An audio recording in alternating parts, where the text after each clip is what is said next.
Good morning mga kaibigan, live tayo ngayon dito sa Pattaya Compound, Caroncio Avenue, lungsod ng Pasig, kung saan nandito ang buong team ng engineering department na nagsasagawa ng offline kaayusan. At dito makikita na nga natin yung mga drainage na mga nakabukas na nga at kanilang nililinis.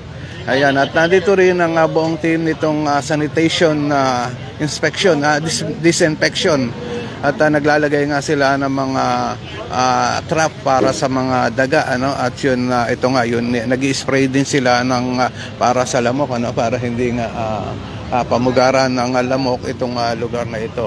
At kanina nakita ko na rin dito ang representative ng Meralco at ng telecommunication company na nagsasaayos nga ng mga kable ng kuryente. Nakita na rin natin dito ang team ng BFP. Nagbibigay naman sila ng mga pliers, no, para makaiwas sa sunog yung mga Pasigueño, ano. At makikita nga natin yung mga pliers na pinamimigay nila dito. Ito naabong kabuhayan ng pinamimigay nila mga pliers. Dito sa likod makikita natin dito yung mga kung paano nga natin may iwasan ang sunog. Ayan, at isa nga sa mga ibinibigay ito ng mga kaibigan natin dito na yung mga taga BFP. Ayan. Yan, thank you po sa inyo, no? Ayan, so nag-aabot sila nga dito ng mga ganito. So kaisa rin ang BFP sa mga gawain na ikagaganda dito sa lungsod ng Pasig. Ayan. So ito yun drainage sa drainage sa section ng engineering department na sinasayos na nga nila yun mga takip ng drainage dito. Yun mga sira ay kanilang pinapalitan na rin. Ayan, at yun may mga tambak ng basura dyan, tinatanggal na rin, no? Hanggang dito sa bandang dulo nitong Tapalya Compound ay kanilang nililinis. Ito yun sanitation inspection team, disinfection team. Kaya naglalagay sila ng mga powder dito sa mga drainage, ano, para hindi nga pamahayan ng lamok. Yan. So mga kaibigan, nakita na rin natin dito ang barangay captain ng barangay San Nicolas, yun. At ayan si Caprigor Enriquez, ano. Ayun. Kap, pwede po bang konting interview? Bawal. Bawal po. Ayun. Okay po, ayun na, at hindi tayo makakapag-interview ngayon kay Kap Rigor dahil nga yun, bawal nga ang mga ganitong sistema ngayong panahon ang pangangampanya. Ganon din may kay doon sa mga viewers natin, posibleng hindi dumating si Mayor Vico Sotto dito at ang ilan pa sa mga namumuno natin, no, na dati nakikita natin araw-araw na pumupunta sa ganitong lugar, kagaya ni Mayor Vico Sotto, Vice Mayor Dodot Jaworski at si Congressman Roman Romulo. Sa dahilan, mga kaibigan, iniiwasan din nila ang mga baka magkakulay ang mga ngampanya ng mga kandidato sa iba't ibang lugar dito sa lungsod ng Pasig, ano. Ayun, kaya sila ay umiiwas din sa ganitong mga lugar na dapat puntahan. Ayun. At kagaya nga ng sabi ni Mayor Vico Sotto, wala siyang inindorsong kandidato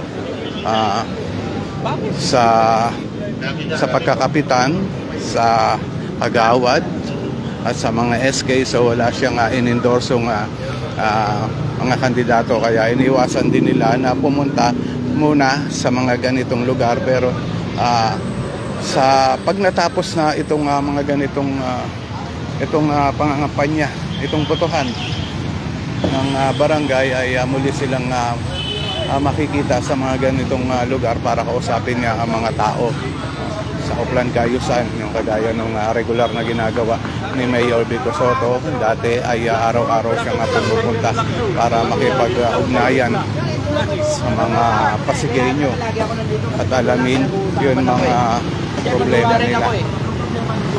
Mga kaibigan, ito yung mga kable nga pala ng kuryente na makikita natin dito, no. Mamaya yan ay isasaayos din ng yung mga representative ng Meralco at ng telecommunication company. Yan. No, mga nakikita natin nakasabit na nga sa sanga ng mga punong kahoy, at yan ay tinatanggal nila yung mga dead wires na, at binabundle naman yun maayos. Yan, yung mga puno naman ng yung mga sangang sobra-sobra na kanila nang tinatanggal yan. Dito sa banda rito, kanina nakita ko na dito yun mga iba pang team, yun City Park and Playground na hinawa na nga, tinanggal na nga nila yung mga damo na mga tumutubo na dyan, no. Sa ngayon nakikita natin dito yun na isa naman na yun na pinaka-fish pan dito ay kanyang tinatanggalan ng tubig at papalitan na nga ng tubig yan, no, para naman na maging malinis uli. Yan.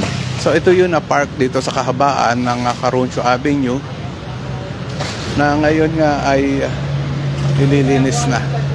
Pasensya na doon sa mga viewers natin, mga kaibigan, at hindi makakapunta ang mga namumuno natin ngayon dito sa lungsod ng Pasig, dahil nga iniiwasan nila ang magkaroon ng kulay politika ang pangangampanya ng mga kandidato ngayon darating na botohan.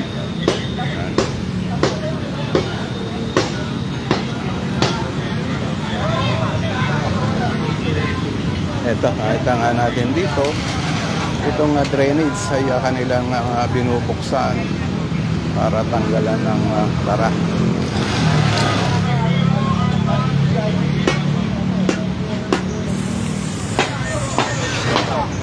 Labas tayo, no? Dito tayo sa kahabaan ng Caruncio Avenue.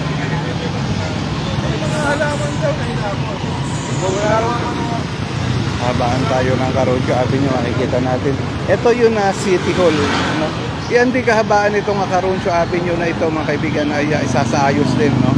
Yan, andiyan tayo, yan yung naharap na yan. Yan ang City Hall ng lungsod ng Pasig.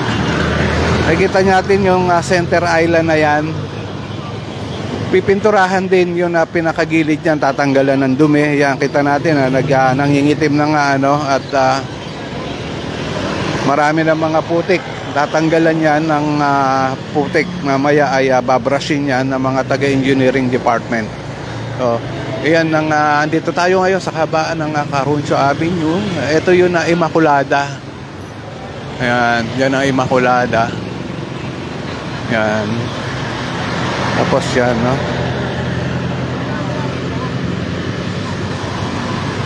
Pasensya na mga kaibigan, no, doon sa mga viewer natin.